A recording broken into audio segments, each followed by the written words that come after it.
Ал қайырлы күн, қалайсыңдар? Бісміллә. Дейтін алдында су келген жақ.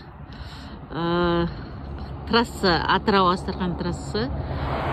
Дейтін Жамбайға, Ганюшкинге кететін жақтың жолы. Мына жақта дейтін су дейтін әлі осылай жатыр екен.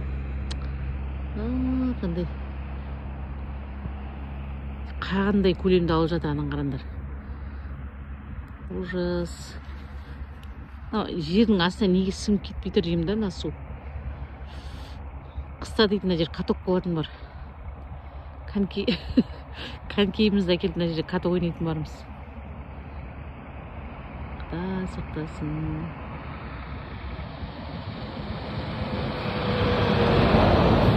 Ал осындай болып жатыр. Даже дейтін Атырау Оралға кетіп жатқанда да кейбір жерлерде де осындай су кәдімгідей осылай тұрған жерлер бар. Жерге сіңбей, или вообще кетпей ары қарай деген сияқты. Осылай тұр сулар. Сонда бұл нағыл деген сөз, жер тойынып тұр деген сөз ба? Жерге неге сіңіп кетпей тұр деймін да.